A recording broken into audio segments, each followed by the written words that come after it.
Bon, bah écoutez, voilà, maintenant que nous sommes au complet, on va pouvoir ouvrir cette conférence sur les élections indiennes qui se tiennent actuellement depuis le 11 avril et qui s'achèveront le 19 mai.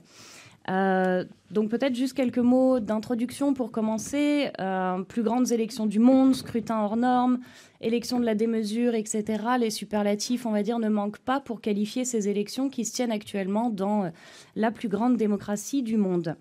Ces élections, elles posent bien évidemment des enjeux, des défis logistiques immenses. Je vais peut-être vous donner juste quelques chiffres pour justement vous donner un peu une idée de ce que représentent ces élections actuellement. Et puis ensuite, on concentrera le débat sur les enjeux, bien évidemment, plus politiques, économiques et sociaux, qui sont bien nombreux autour de ces élections et dont nos 4 intervenants sont spécialistes. Donc, ces élections, alors en termes de logistique, qu'est-ce qu'elles représentent ? C'est près de mai. L'enjeu de ces élections, c'est donc d'élire les 543 députés de la Chambre basse du Parlement en Inde qui éliront à leur tour, donc à la fin du mois de mai, lorsque ces élections seront terminées, le Premier ministre. Donc vous le savez actuellement, c'est Narendra Modi. L'un des principaux enjeux de ce scrutin, c'est de savoir si Narendra Modi briguera ou non un deuxième mandat ou si on verra un retour de l'opposition, notamment dirigée par le parti au Congrès, revenir au pouvoir à l'issue de ces élections. Donc 900 millions d'électeurs, c'est évidemment un lourd défi logistique à organiser puisque, alors pour vous donner encore quelques chiffres, c'est 1,72 million de machines électroniques qui sont nécessaires pour ces élections, 10 millions de personnes qui ont été recrutées pour organiser ces élections, 56 hélicoptères, 570 trains, enfin vous le voyez, c'est une organisation absolument titanesque. 56 hélicoptères, 570 trains, enfin vous le voyez, c'est une organisation absolument titanesque qui est nécessaire pour ces élections en Inde actuellement. Et donc pour discuter les enjeux plus proprement politiques et économiques, notamment pour revenir peut-être sur le bilan économique et social de Narendra Modi et puis discuter des différents enjeux régionaux et internationaux qui entourent aussi ces élections, j'ai le plaisir d'accueillir autour de moi donc 4 intervenants.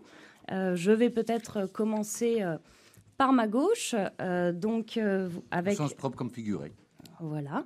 Avec Jean-Joseph Boileau, hein, c'est ça. Donc Jean-Joseph Boileau, vous êtes économiste, notamment spécialiste de l'économie indienne et plus généralement du monde émergent.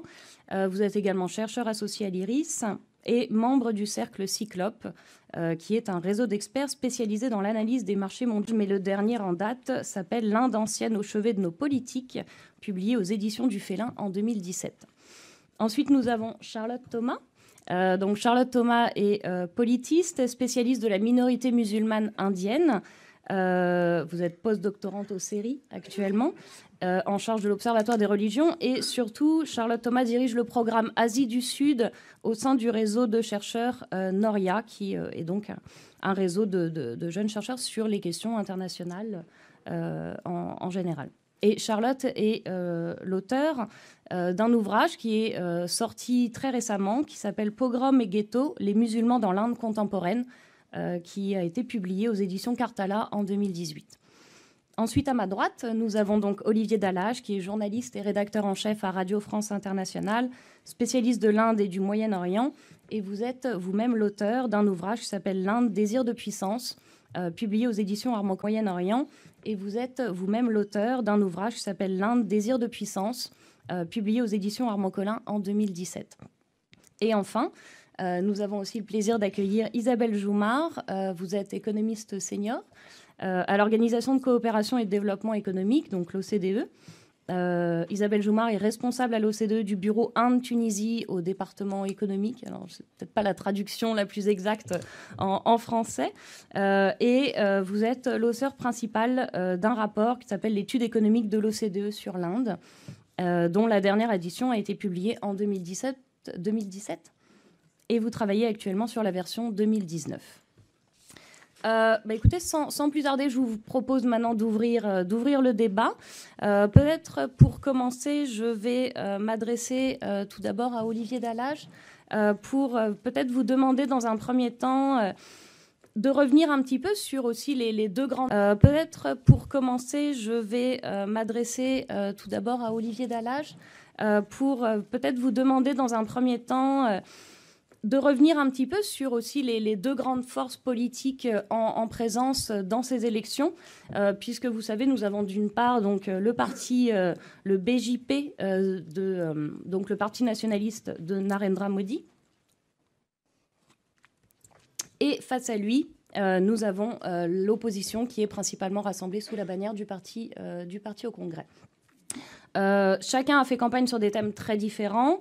Et finalement, ces deux partis qui s'opposent, en tout cas principalement, il y a d'autres petits partis, mais ces deux grandes coalitions ont fait campagne sur des thèmes très différents. Et les électeurs ont à choisir finalement sur deux visions très différentes de l'Inde qui sont proposées par ces deux grandes coalitions. Est-ce que vous pouvez peut-être revenir dans un premier temps sur justement les deux visions? BJP fait peu campagne sur l'étiquette du parti et entièrement sur l'image du Premier ministre Narendra Modi, qui d'ailleurs, de meeting en meeting, parce qu'il parcourt l'ensemble du pays pour soutenir ses candidats, dit « voter pour tel candidat, c'est voter pour moi ». Donc c'est quasiment une campagne présidentielle qui occulte un petit peu le programme du BJP. Il y en a bien un, mais au fond, il n'a pas véritablement été popularisé. Puis en plus, il se décline de façon très, très différente d'un État à l'autre en fonction des considérations locales. Donc c'est vraiment une campagne très personnalisée. Et il y a un mot qui symbolise, qui résume cette campagne.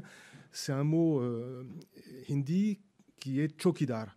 Chokidar, c'est le gardien d'immeuble, c'est celui qui protège l'immeuble ou l'ensemble d'immeubles avec les clés, avec un bâton pour chasser les intrus. Et il se présente comme le chokidar de l'Inde vis-à-vis des menaces implicites, voire pour certains de ses adjoints explicites, est faite entre la menace que représente le Pakistan et les musulmans qui sont assimilés au Pakistan. Ils ne le sont jamais explicitement dans les discours de Narendra Modi qui restent très vagues, mais il y a des gens qui se chargent d'être beaucoup plus précis et puis de toute façon, tout le monde comprend très bien les codes employés. Du côté du Parti du Congrès, ça commence à être personnalisé depuis maintenant un peu plus d'un an, 2 ans, avec Rahul Gandhi, qui est le descendant d'une dynastie, alors pas de Gandhi, mais de Nehru. Donc il est fils, petit-fils, arrière-petit-fils de Premier ministre ou de dirigeant du Congrès. Et jusqu'à il y a 2 ans, il n'était pas vraiment pris au sérieux. Il ne donnait pas le sentiment d'avoir envie de remplir cette fonction. Et là, depuis 1 an et demi, il a mené des campagnes extrêmement dynamiques qui ont abouti, par exemple, récemment à ce que le Congrès récupère 3 États que le BJP détenait. Et il mène une campagne. Il a mené des campagnes extrêmement dynamiques qui ont abouti, par exemple, récemment à ce que le Congrès récupère 3 États que le BJP détenait. Et il mène une campagne sur la corruption supposée du Premier ministre et de ses proches dans l'affaire des avions Rafale. Là où Narendra Modi avait, avec beaucoup de succès, mené campagne en 2014 sur le thème de la corruption du Parti du Congrès, qui était effectivement avérée. Et là, il a réussi à retourner le slogan de Narendra Modi, Chokidar, avec un autre slogan, Chokidar Chor Hai, le gardien et le voleur. Et il a même réussi à faire croire dans un premier temps que c'était la Cour suprême des États-Unis, de l'Inde qui avait prononcé cette phrase. Il a dû s'excuser, mais il garde ce slogan qui fonctionne relativement bien. Voilà, donc ça ne veut pas dire que le Parti du Congrès va revenir au pouvoir. C'est encore beaucoup plus compliqué que ça parce qu'on est dans une élection dans un État fédéral avec un système slogan qui fonctionne relativement bien. Voilà, donc ça ne veut pas dire que le Parti du Congrès va revenir au pouvoir. C'est encore beaucoup plus compliqué que ça parce qu'on est dans une élection dans un État fédéral avec un système électoral à l'anglaise, c'est-à-dire qu'il n'y a pas 2 tours, il y a un seul tour. Et c'est le premier qui arrive, même de quelques voix, qui emporte le siège. Et l'opposition, qui a fait des efforts pour s'unir, reste assez divisée. Donc en réalité, à l'heure qu'il est, personne ne peut dire qui aura la majorité et avec quelles alliances. Ce qui paraît probable, c'est qu'aucun des 2 grands partis en question n'aura une majorité à lui tout seul. Alors juste peut-être un petit compliment, étant donné que ces élections sont déjà bien entamées maintenant, est-ce qu'on voit déjà se dessiner, est-ce qu'on a déjà des premiers résultats ou estimations? Est-ce qu'on peut déjà savoir un petit peu Oui, au vu des premiers Non, parce scrutins. que l'ensemble des votes, la moitié des électeurs ont déjà voté. Hein. Il y a des avec l'envoi de l'armée, de la police fédérale pour assurer la sécurité du scrutin. Donc tout le monde ne vote pas le même jour, c'est étalé sur près de 2 mois. Et le 23 mai, l'ensemble des votes de tout le pays, même ceux qui ont eu lieu plusieurs semaines avant, seront dépouillés. Donc pour l'instant, en dehors de sondages qui ne sont pas très fiables, non, on n'a aucune indication. D'accord, merci. Alors, peut-être maintenant pour effectivement pour poursuivre la discussion. Donc vous l'avez dit, le parti au Congrès insiste aussi beaucoup dans son discours sur la corruption du parti actuellement au pouvoir, donc le BJP. Néanmoins, c'est vrai qu'en 2014, lorsque Modi a été élu, il a promis aux électeurs à l'époque des jours meilleurs, notamment sur le plan du développement économique et à travers notamment des promesses de création d'emplois assez massives. 5 ans plus tard, et là je vais m'adresser plutôt à Isabelle Joumard, 5 ans plus tard, finalement, l'analyse que l'on peut faire de ces performances économiques indiennes depuis que Modi est arrivé au pouvoir, et notamment peut-être par rapport à d'autres pays émergents, quel bilan finalement on peut tirer Merci. Merci de la question. Alors peut-être en préambule, j'ai envie de dire 2 choses. J'ai envie de dire qu'en Inde, comme dans beaucoup de pays, finalement, les questions économiques occupent un poids de plus en plus important dans le choix des électeurs. Et quand j'ai commencé à travailler sur l'Inde en 2013, vraiment, la campagne s'est faite. Pour moi, j'étais surprise autour de l'élection et du prix des oignons. Donc c'était pour moi une grande surprise. Mais c'est vraiment, on entend parler beaucoup d'économie en Inde. La deuxième chose que j'ai envie de dire, c'est que avant de parler du résultat du mandat de Modi, quelle est la situation économique quand il arrive avant de parler du résultat du mandat de Modi, quelle est la situation économique quand il arrive au moment où il arrive? Donc la situation économique, c'est une croissance qui est relativement forte, mais il y a quand même 2 problèmes majeurs. C'est celle d'une inflation galopante, qui a une inflation en 2 chiffres, qui vraiment ampute le pouvoir d'achat des consommateurs et en particulier des plus pauvres. Et la deuxième chose, c'est que pendant l'été 2013, comme c'est une économie qui avait été quand même relancée avec des politiques expansionnistes monétaires et budgétaires, c'est une économie qui se trouve en situation de déficit de la balance des paiements important. Et il y a une quasi-crise de la balance des paiements dans l'été 2013 avec un déficit de la balance d'à peu près 6% du PIB et donc une forte dépréciation de la roupie qui est quand même un thème très sensible pour les Indiens, la valeur de la monnaie. Donc ça, c'est la situation au moment où Modi va arriver au pouvoir. Qu'est-ce qui s'est premier mandat de Modi? La croissance est restée forte et j'ai envie de dire qu'elle est même légèrement plus forte que pendant les années antérieures, si on regarde en moyenne sur la période. Donc c'est une croissance de 7,5% en moyenne sur les 5 ans. C'est une croissance qui est plus forte, et ça, c'est une fierté pour l'Inde, c'est la croissance la plus forte parmi les pays du G20. Donc, la croissance de l'Inde devient plus forte que celle de la Chine. Mais c'est aussi la croissance... si on compare par rapport aux pays du G7, donc les grands pays industrialisés, on est à moins de 2% de croissance en moyenne sur les 5 ans. Si on compare par rapport à l'Indonésie, on est à 5,1, l'Afrique du Sud 1,2. Le Brésil, lui, est en décroissance si on prend comme point de référence 2014. Donc l'Inde fait figure parmi les pays émergents d'un pays à forte croissance, du pays qui croît le plus rapidement possible. Deuxième chose, il y a une véritable maîtrise de l'inflation 3 actuellement. Donc, c'est quelque chose qui est important pour les Indiens. Et enfin, troisième chose, il y a une profonde réduction du déficit courant qui se traduit par des moindres pressions sur la roupie. Donc, les Indiens retrouvent une monnaie qui est relativement forte. Donc, comment on explique ces bons résultats? J'ai envie de dire qu'il y a 2 types de facteurs. Il y a des facteurs externes qui sont un peu des facteurs d'effet d'aubaine. Donc, le premier, c'est la forte chute du prix du baril. qui passe d'environ $100 le baril avant l'arrivée de Modi au pouvoir à 50-60 en moyenne sur les 5 ans. Donc ça, c'est vraiment positif pour l'Inde, qui est un importateur net de pétrole. Et ça a un impact sur l'inflation, puisque les prix de l'énergie sont moins chers. Ça a un impact sur la croissance, puisque le pouvoir d'achat des consommateurs augmente. Ça a un impact sur la compétitivité des entreprises. Et donc, ça a un impact sur la balance des paiements aussi. L'autre effet, c'est quand même une reprise graduelle des pays de l'OCDE, donc des meilleurs marchés pour les entreprises indiennes. Bon, ça, c'est les effets complètement extérieurs, qui sont extérieurs à la politique du gouvernement. Mais il y a quand même une série de réformes qui me semblent vraiment notables. Donc, la première d'entre elles, celle qu'on attendait depuis plus de 20 ans, c'est la mise en place de la Good and Service Tax, donc on supprime un ensemble de taxes sur le chiffre d'affaires, sur la consommation, sur les ventes, qui étaient très pénalisantes pour les entreprises industrielles. Donc ça, c'est vraiment un effet important. La deuxième chose, c'est l'introduction d'une nouvelle loi sur les faillites qui va permettre de réallouer plus facilement des entreprises et des secteurs en perte de vitesse vers des entreprises et des secteurs plus innovants. Donc, on attend quand même une relance de la croissance. Et puis, j'ai envie de dire, il y a tous les villages ont maintenant accès à l'électricité. Je trouve que c'est quand même un effet important quand on connaît un peu l'Inde. Puis, il y a tout le programme sur le déploiement de sanitaires, de toilettes, et qui va jouer un rôle important sur l'état de santé de la population, en particulier des plus démunis dans les campagnes pour les enfants et tout ça. Et donc, les premiers résultats qu'on commence à voir, parce que je pense que ces réformes, elles n'ont pas encore donné tout leur potentiel.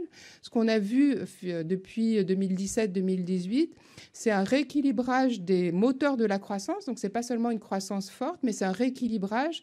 On sort de l'effet consommation privée et publique vers une croissance plus équilibrée avec une légère reprise des investissements et des exportations. Donc au final, un bilan, si on s'en tient à l'économie, un bilan plutôt favorable.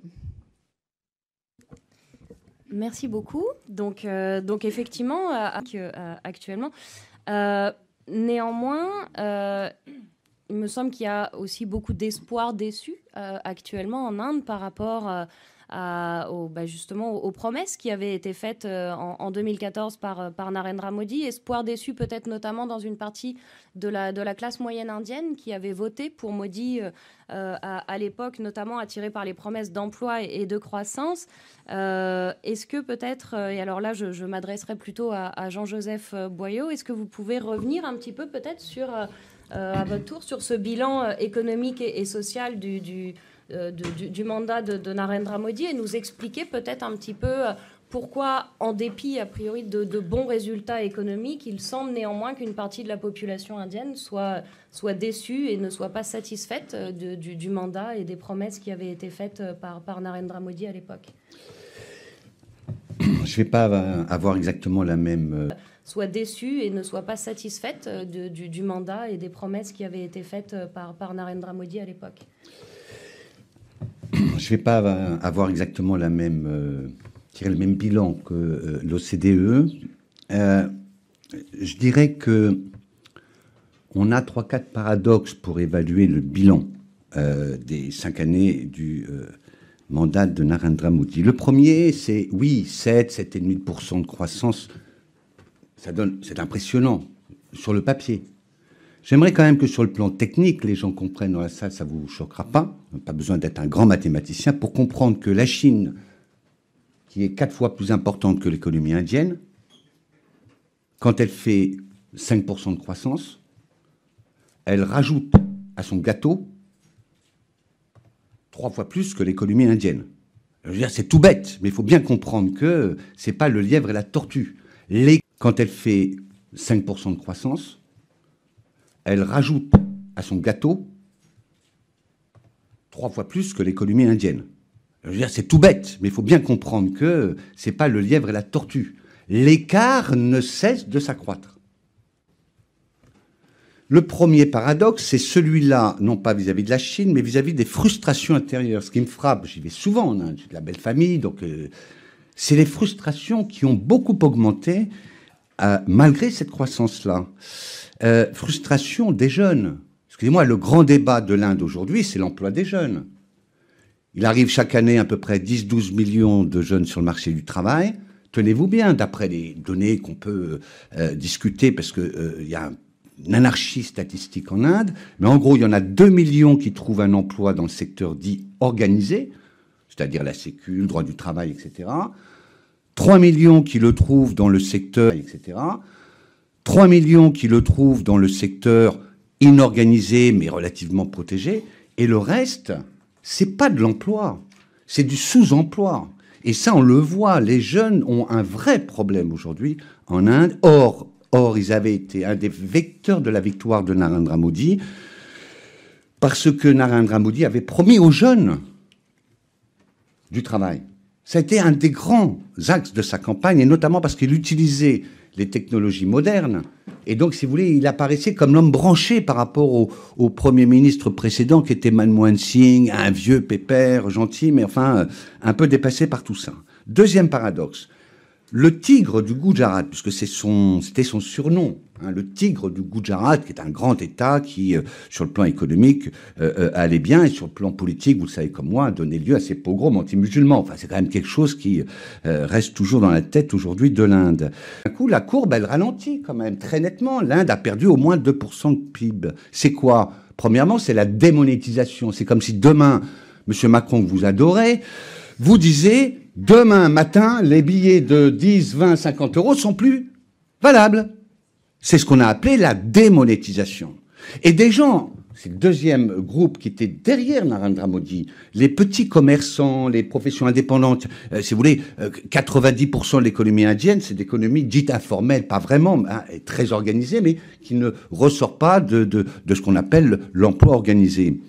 Les petits commerçants ont vu dramatiquement chuter leur commerce. Et on l'a vu dans les ventes de voitures, etc. Mais surtout, dans les campagnes, il ne faut pas l'oublier, l'Inde, c'est pas du tout la Chine. 50% des gens vivent dans les campagnes. Or, là, ce sont des journaliers qui travaillent dans les campagnes. Pour plus de la moitié. Ces journaliers, hein, le mot journée en France, étaient payés en cash à la journée de travail. Et tout d'un coup, il n'y a plus de cash. Et donc, on a vraiment... J'ai une belle famille qui est dans Madhya Pradesh, au centre de l'Inde, ce sont des fermiers. Et il m'a raconté ce qui s'est passé au moment de la démonétisation. C'était dramatique, ça a duré plus de 2 mois, et c'est arrivé. Vous voyez, Modi, bon gestionnaire, organise la démonétisation la veille des fêtes de Noël. Eh oui, c'est-à-dire le nouvel an indien. Et c'est-à-dire le moment où on fait les cadeaux, où on va acheter la voiture en cash. Parce que les 2 tiers des voitures se vendent en cash, pas avec des cartes de crédit. Et enfin, troisièmement, c'est dans les couches qui avaient soutenu Modi, c'est les paysans. Pas seulement liés, là, à la démonétisation, mais au fait que la désinflation dont les urbains, les rats des villes, sont très heureux de présenter ça comme bilan qui ressortira du rapport de l'OCDE, démonétisation, mais au fait que la désinflation dont les urbains, les rats des villes, sont très heureux de présenter ça comme bilan qui ressortira du rapport de l'OCDE, j'en suis sûr. La désinflation, c'est-à-dire la baisse des prix agricoles. Enfin, c'est ça qui s'est passé. Il y a eu un ciseau des termes de l'échange sous Modi qui se fout complètement des campagnes. Notamment la crise des oignons. Oui, les oignons, c'est très important en Inde, c'est l'élément de base. Dans ma famille, dans ma belle famille, c'est l'élément de base. Or, il y a eu une chute de 85% du prix des oignons au mois de décembre. J'en remontais après, mais peu importe. Pourquoi? Parce que Modi est soutenu sur le plan économique par des ultralibéraux, il faut les appeler comme ça, des Chicago Boys, qui ont enlevé, retiré tout un ensemble de systèmes de subventions, de soutien des prix agricoles, et qui ont laissé les agriculteurs façon impressionnante. Nous, on ne se rend pas compte parce qu'on parle de 2-3 degrés à l'échelle moyenne, à l'échelle du monde. Mais c'est complètement idiot, cette mesure du changement climatique. Vous avez d'ores et déjà, au Bihar, où j'ai passé 1 mois, la région de l'Himalaya, des plus 3 degrés de température.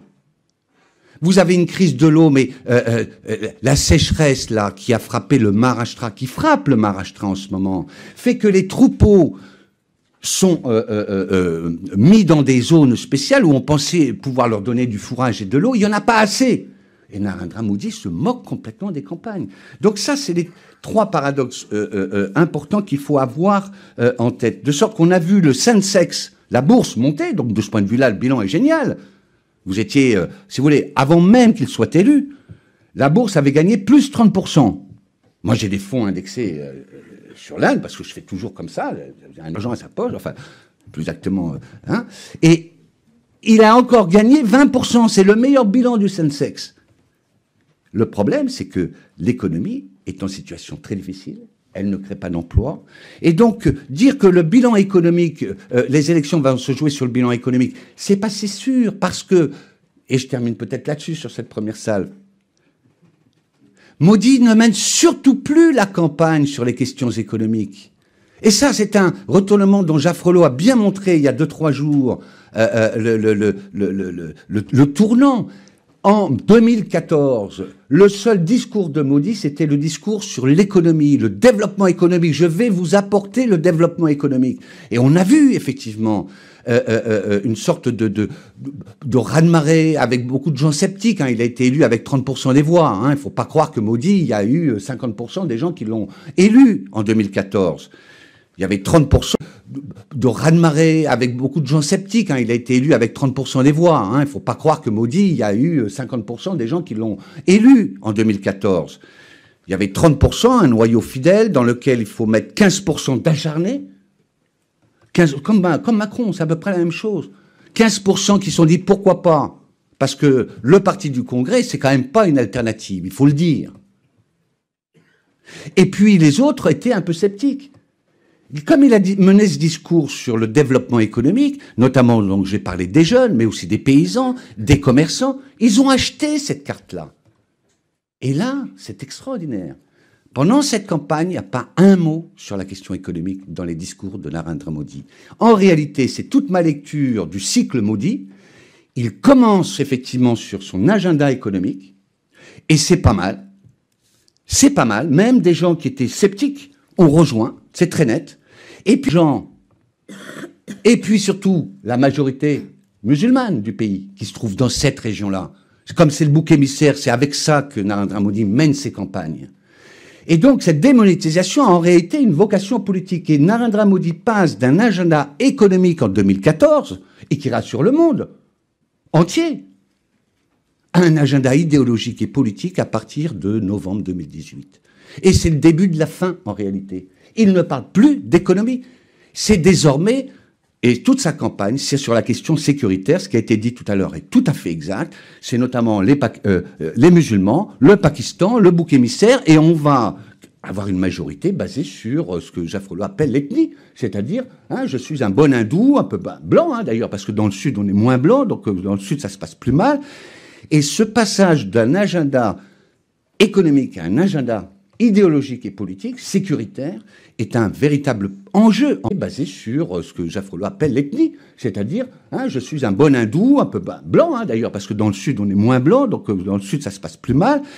Et ce passage d'un agenda économique à un agenda idéologique et politique, sécuritaire, est un véritable enjeu, en réalité, de ces élections. On ne va pas beaucoup parler d'économie, en réalité, me semble-t-il. On va véritablement parler de nature de la démocratie indienne.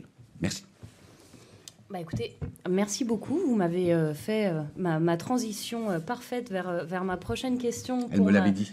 Pour ma prochaine intervenante, puisque effectivement, c'est vrai qu'on voit quand même dans ces élections, notamment de la part de Narendra Modi, une très forte rhétorique nationaliste hindoue qui semble quand même un peu dominer aussi sa campagne et qui marque, comme vous l'avez très bien dit, un changement assez significatif avec sa campagne précédente en 2014.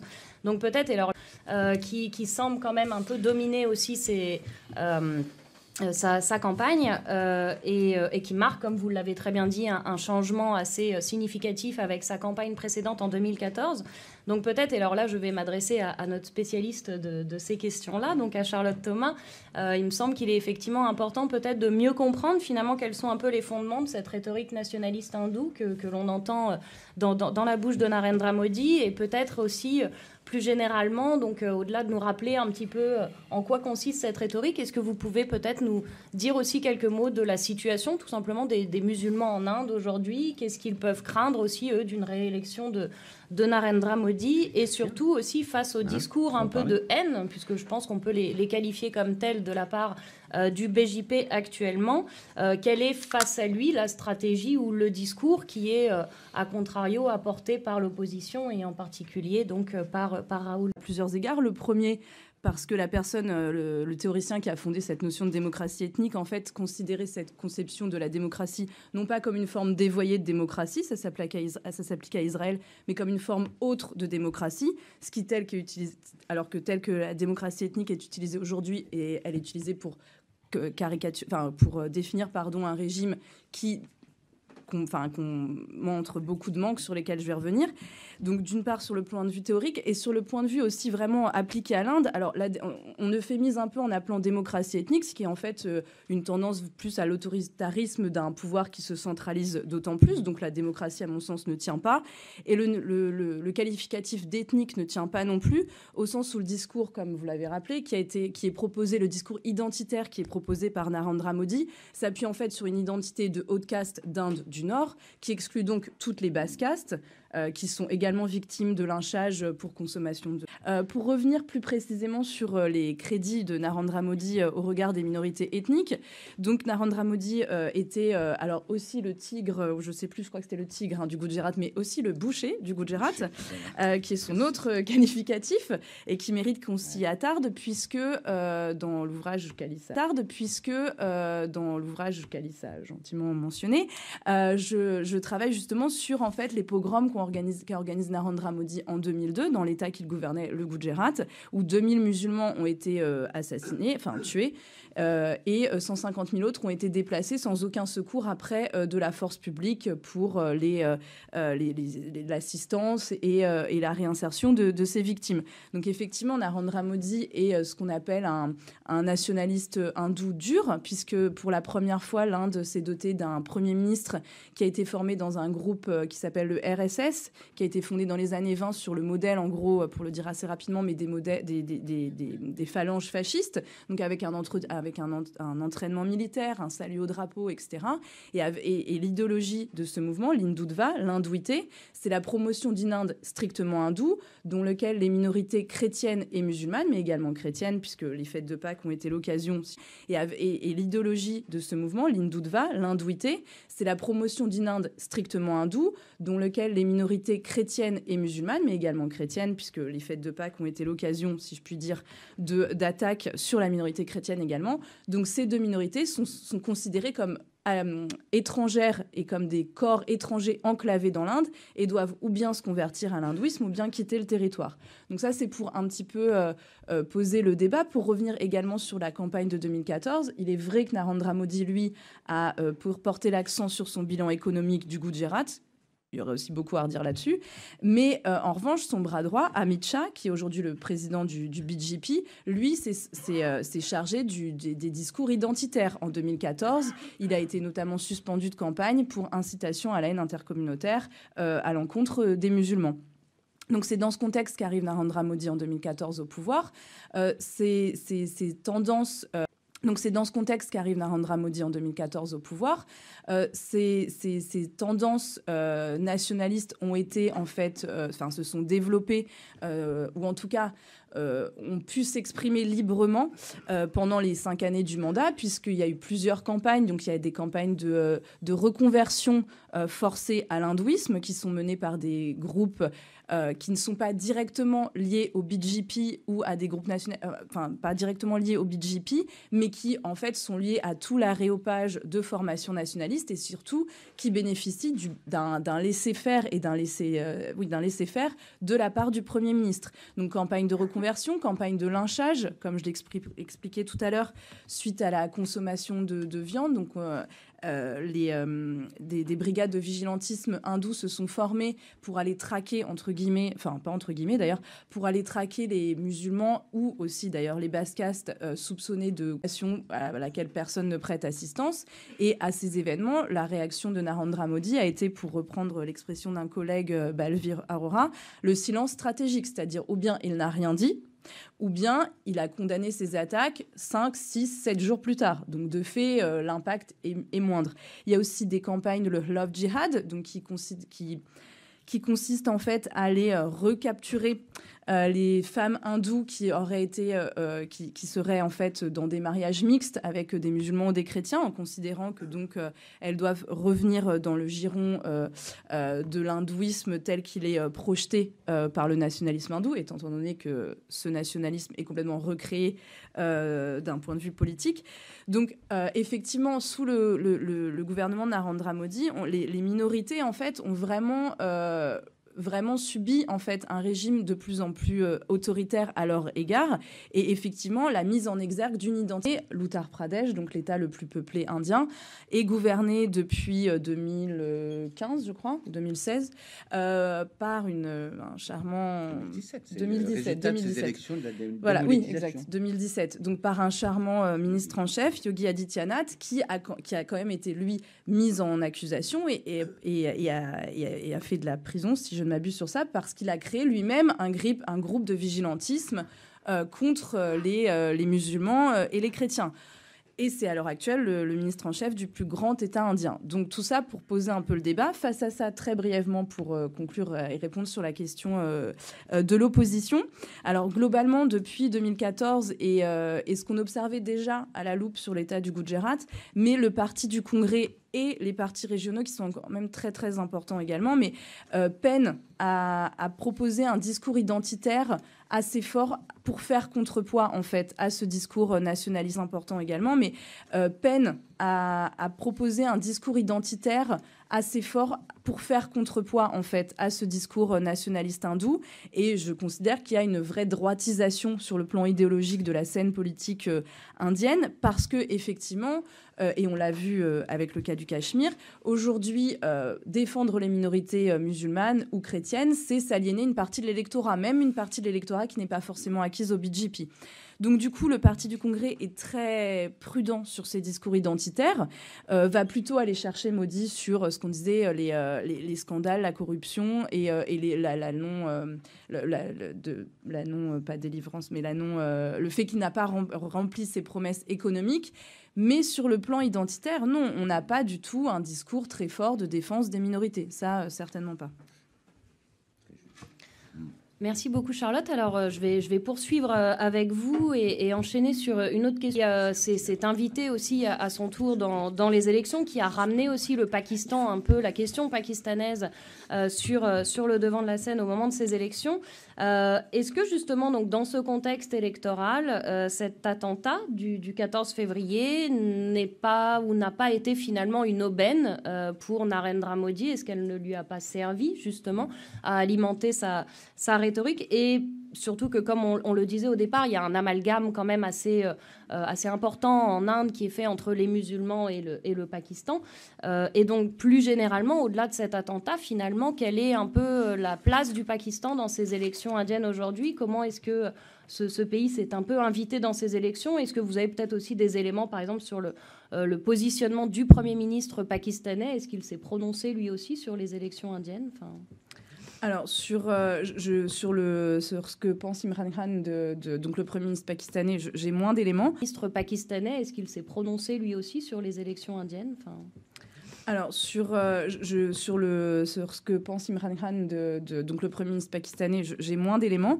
En revanche, oui, alors l'attentat du 14 février a été une aubaine et a été utilisé comme tel, en fait, par Narendra Modi, alors que quand même, il faut préciser que c'est la 3e attaque sur une base militaire depuis l'arrivée de Narendra Modi au pouvoir, puisqu'il y en a eu 2 autres en 2016, avec également des soldats tués pendant ces attaques. Et que Narendra Modi au pouvoir, puisqu'il y en a eu 2 autres en 2016, avec également des soldats tués pendant ces attaques, et que donc, en toute logique, on pourrait quand même s'interroger sur l'état des renseignements et des forces en puissance pour, en fait, qui permettent en fait la survenue de ces attentats à répétition. Étant donné que l'attentat du début d'année a eu lieu sur une route où il y a qu'un convoi qui passe. Enfin, je veux dire, évidemment, tout un convoi militaire qui passe à cet endroit-là, c'est très visible. Hein, donc, on n'est pas dans la discrétion absolue. Donc, pourquoi en fait ça a été une aubaine? Parce que justement, en fait, Narendra Modi, donc comme je le dis, qui, à mon sens, n'ouvre pas du tout le volet économique, parce qu'il serait bien en peine de le faire, étant donné qu'il ne délivre pas du tout les promesses qu'il a faites, ni aux jeunes, ni aux paysans, ni aux basse-castes, met l'accent sur ces dimensions sécuritaires. Donc, dans ce contexte, la survenue d'un attentat soi-disant orchestré par le Pakistan, alors qu'il a été prouvé que la personne qui s'est fait exploser était un Cachemiri. Je nuance sur le terme de terroriste, puisque c'est quelqu'un qui s'est attaqué à des convois militaires, donc c'est un peu compliqué dans le contexte cachemiri de parler uniquement de terroriste, bref. Et dans la rhétorique en fait du BJP, dans la rhétorique globale de l'Inde, mais a fortiori dans le BJP, le Pakistan est construit comme l'ennemi héréditaire et sur lequel en fait la politique étrangère de l'Inde est axée. Ce qui va dans les deux sens. Hein. C'est exactement pareil pour le Pakistan, a fortiori l'État pakistanais étant quand même très infiltrés, pour le dire avec mesure, par l'appareil militaire. Donc, dans ce contexte, en fait, produire un discours qui qui en fait déplace le problème à l'approche des élections, on déplace le problème sur le fait que le Premier ministre ne remplit pas ses promesses, mais qui va quand même apporter la sécurité. Ça fonctionne. Pourquoi ça fonctionne aussi? Parce qu'il faut vraiment pas oublier que Narendra Modi est une personne qui ne donne aucune interview, aucune conférence. Et la presse également, la presse mainstream, comme on dit, est tenue en fait par des grands groupes industriels proches du pouvoir. Donc dans la presse indienne, au moment des attaques de Pulwama, c'était vraiment impressionnant de chauvinisme sans aucun esprit critique. Et à cette occasion, justement, le Parti du Congrès et une coalition de plusieurs partis ont essayé, en fait, ont adopté une motion qui n'a servi à rien puisqu'ils n'étaient pas assez nombreux, mais pour dire que d'une part, il s'est mouvé énormément que la campagne électorale soit complètement phagocytée sur ces enjeux sécuritaires et qu'en plus, il soit impossible d'adresser une quelconque critique au Premier ministre parce que toute critique adressée au Premier ministre sur sa gestion de cette crise était retournée par le parti au pouvoir comme anti-national. Donc ça veut dire si vous n'êtes pas avec Narendra Modi, vous n'êtes pas d'accord, vous êtes en fait contre l'Inde. Sachant que cette crise a marqué quand même un tournant puisque pour la première fois, l'Inde a frappé le Pakistan. Alors, l'Inde a déjà frappé le Pakistan, mais dans les territoires contestés, c'est-à-dire dans ce qu'ils diront vite le Cachemire pakistanais. Mais là, pour la première fois, les soldats indiens ont frappé dans le territoire pakistanais, sachant que les deux pays ont donc l'arme nucléaire et qui d'habitude faisait office de dissuasion. Donc de fait, en fait, cette réponse aux attaques a permis, pour reprendre ce que disait Olivier, de montrer cette image de Chaukidar. Et de fait, oui, le Pakistan a servi, en fait, paradoxalement, la campagne des nationalistes, et d'ailleurs plusieurs observateurs dans la presse indienne le qualifient également comme tel, que ça a été un adjuvant et a favorisé sa campagne pour son image propre d'une part, et d'autre part en phagocytant et en fermant le débat à l'opposition. Merci beaucoup Charlotte. Alors on va rester un peu sur l'environnement régional aussi de l'Inde, puisque je voudrais pour ma prochaine question peut-être revenir aussi, et là ce projet.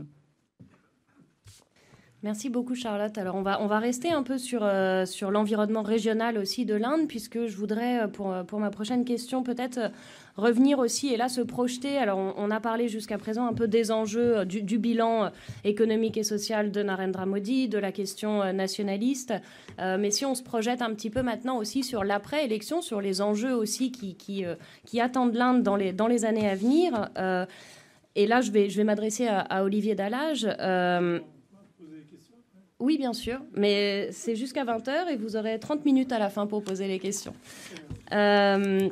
Donc juste, et là on poursuit un peu pour lancer l'ensemble des thèmes et vous pourrez réagir bien évidemment ensuite. Donc vous l'avez dit, en 2014, Modi avait concentré un peu sa campagne sur l'agenda économique. Néanmoins, sur le plan international, il avait aussi promis, on va dire, l'émergence d'une nouvelle Inde et notamment réaffirmer le désir de puissance, qui est d'ailleurs une partie du titre de votre ouvrage, donc une partie du désir de puissance de l'Inde. Finalement, quels sont un peu les prochains défis qui attendent aussi l'Inde sur sa scène régionale pour s'affirmer en tant que puissance, notamment quand on sait que l'Inde évolue dans un environnement régional qui est en pleine mutation. Et là, on peut penser de manière assez évidente au rapprochement entre la Chine et le Pakistan, qui inquiète par exemple beaucoup l'Inde, ou aussi au rapprochement entre la position des États-Unis, qui évolue aussi beaucoup dans la région ces dernières années. Donc, quels sont un petit peu les prochains défis de l'Inde dans les prochaines années et comment elle-même, finalement, aussi perçoit son rôle en tant qu'acteur régional et international majeur? Bon, pour essayer de ne pas être trop long et de garder ça le plus court possible, ça se situe à 2 niveaux. Au niveau le plus profond, dire qu'il n'y a pas eu de rupture avec l'arrivée de Modi au pouvoir par rapport à la politique suivie par le Congrès, de la même façon que le Congrès avait repris l'héritage du BJP lors de sa précédente mandature, etc. Il y a des inflexions, par contre. Et puis, il y a surtout un dynamisme incontestable qu'apporte Modi en arrivant au pouvoir. Il a surpris quand même son monde en parcourant le monde dans tous les sens. Il était toujours en visite quelque part, et souvent plusieurs fois. Et ça contrastait avec le côté effectivement un petit peu mou, un peu pépère qu'on évoquait tout à l'heure de l'ancien Premier ministre Manmohan Singh, qui est un homme très estimable, mais qui ne brillait pas de mille feux scintillants comme a essayé de le faire avec pas mal de succès Narendra Modi. Il a fait, je dirais que la mandature qui s'achève peut être partagée en 2. La première, c'est un sans faute pratiquement complet en politique étrangère. Il arrive à se réconcilier avec tous les voisins de l'Inde, même le Pakistan, ce qui n'allait pas de soi, encore que l'histoire indo-pakistanaise s'est faite de remise à zéro des compteurs, ça dure jamais très longtemps, et d'ailleurs on l'a vu, ça n'a pas duré longtemps. Mais quand même, il réunit tous les... Première visite à l'étranger, c'est dans le petit royaume Himalaya du Bhoutan, ce qui peut paraître surprenant, mais justement c'est l'idée que la politique étrangère commence par ses voisins. Et pour comprendre la politique étrangère de l'Inde, il faut se mettre dans la tête une image de cercle concentrique et comme une roue de bicyclette de rayons qui partent d'un centre qui est naturellement l'Inde. Et ça a un sens parce que les cercles concentriques sont faits tour à tour d'ennemis, d'amis, d'ennemis, d'amis. C'est la vieille théorie du machiavélindien Kautilya. Nos voisins sont des ennemis potentiels, il faut prendre des alliances de revers, etc. etc. Et puis, les rayons de la route de bicyclette, ça veut dire qu'on a de bonnes relations, on essaie d'en avoir avec tout le monde. Et si on a de bonnes relations avec 2 pays qui n'ont pas de bonnes relations entre eux, on ne se mêle surtout pas de la chose pour éviter les retours de bâton. Et ça a plutôt bien marché. On l'attendait sur Israël, il va visiter les pays du Golfe et il obtient le soutien de l'Arabie Saoudite, du Qatar, des Émirats Arabes Unis. La séparation entre le problème israélo-palestinien et les relations indo-israéliennes, qui depuis, et elles étaient déjà relativement bonnes mais discrètes, elles sont très bonnes et plus discrètes du tout. Et l'aide apportée par Israël sur le plan militaire, l'Inde est aujourd'hui l'un des principaux clients d'Israël sur le plan militaire. La Chine... on est dans cette dialectique de rivalité et de tension. Il y a eu un incident militaire toujours à la frontière du Bhoutan, dans l'Himalaya, un face-à-face entre les 2 armées qui s'est terminé au bout de quelques mois. On ne sait pas très bien ce qui a pu dénouer, mais en tout cas, il n'y a pas eu d'affrontement parce que les 2 pays sont trop importants, je dirais, pour risquer d'aller à nouveau à la guerre comme ça a été le cas en 1962. Je ne dis pas que ça n'arrivera jamais, je dis que les 2 savent très bien qu'il ne faut pas aller trop loin. Et puis, il y a les États-Unis. Alors, en 1998, le premier gouvernement BJP avait déjà marqué une inflexion assez sensible, qu'avait poursuivi le gouvernement du Congrès qui était au pouvoir les 10 années suivantes. Et là, ça a continué avec Obama, mais surtout avec Trump. L'Inde a attendu énormément de Donald Trump, que Donald Trump fiche en l'air le système international, parce que l'Inde n'était pas à la table en 1945. Et elle comptait beaucoup sur quelqu'un d'autre, pas elle-même bien sûr, pour détruire ce système et rebattre les cartes avec une meilleure position pour siéger au Conseil de sécurité, détruire le système dit de Bretton Woods, etc., etc. Ça ne s'est pas fait. Et non seulement ça ne s'est pas fait, mais Trump, qui disait adorer les hindous, ça ne l'a pas empêché de durcir la politique en matière de visa, le fameux visa H1B qui permet aux techniciens de venir de manière privilégiée avec leurs conjoints s'installer. Et toute la Silicon Valley est pleine d'Indiens qui ont ce fameux visa. C'est fini pour les conjoints, ils ne peuvent plus travailler. Et puis on a durci l'attribution. La taxe sur les aciers, elle n'a pas épargné l'Inde. Et puis les sanctions... Et toute la Silicon Valley est pleine d'Indiens qui ont ce fameux visa. C'est fini pour les conjoints, ils ne peuvent plus travailler. Et puis on a durci l'attribution. La taxe sur les aciers, elle n'a pas épargné l'Inde. Et puis les sanctions pétrolières sur ceux qui importent du pétrole iranien, depuis hier, ou 3 jours plutôt, les Indiens n'ont plus le droit, du point de vue américain, d'importer du pétrole iranien sans risquer des sanctions directes. Et enfin, Trump a fait un cadeau empoisonné aux Indiens en disant « Vous êtes tellement bien, vous êtes tellement mes amis, que je veux que ce soit vous qui ayez la responsabilité de la sécurité en Afghanistan après le départ des troupes américaines. » Il ne l'a pas tout à fait dit dans ces termes-là, mais c'était pratiquement ça. Les Indiens qui sont très tentés sont quand même pas complètement idiots. Ils savent qu'il y a beaucoup plus à perdre qu'à gagner en allant dans un tel pari. Et donc, au bout du compte, et j'ai fait très très court, tout s'est délité. Le pari trumpien n'a pas fonctionné. Les relations avec les voisins sont aussi médiocres qu'elles l'étaient au moment de l'arrivée au pouvoir de Narendra Modi. Et j'ai fait très très court. Tout s'est délité. Le pari trumpien n'a pas fonctionné.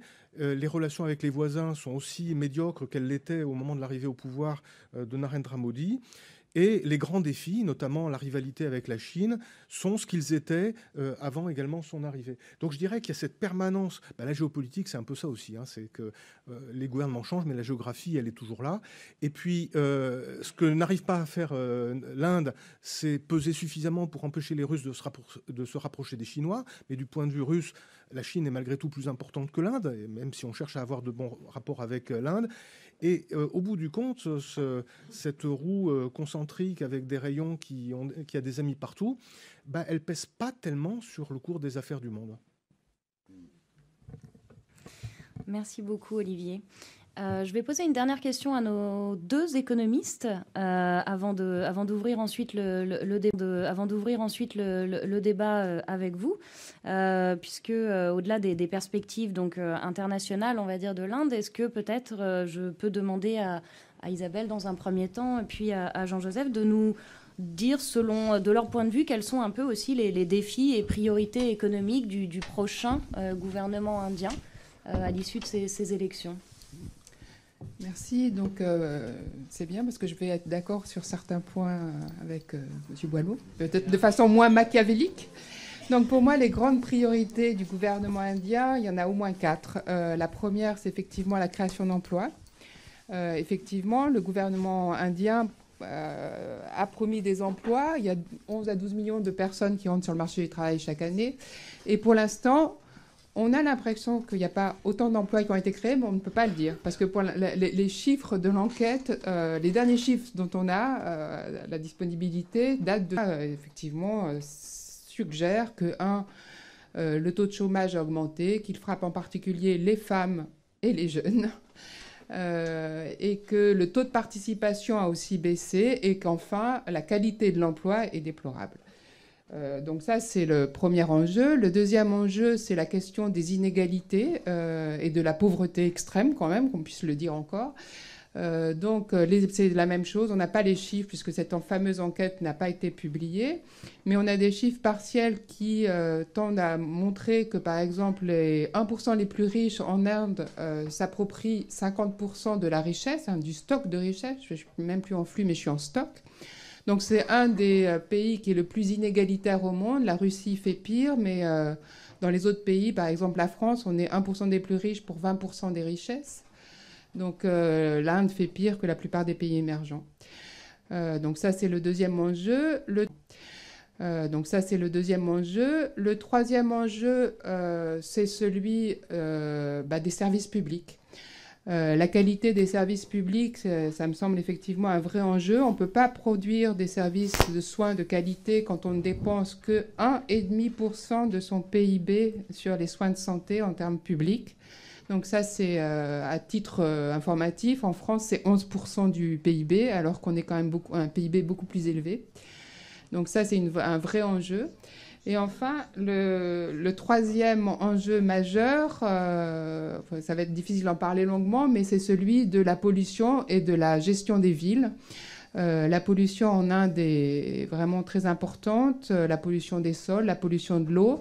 Et on ne le dit pas assez souvent, souvent on se trompe, mais parmi les 10 villes les plus polluées au monde, d'après les derniers chiffres de l'OMS, il y en a 9 qui sont indiennes.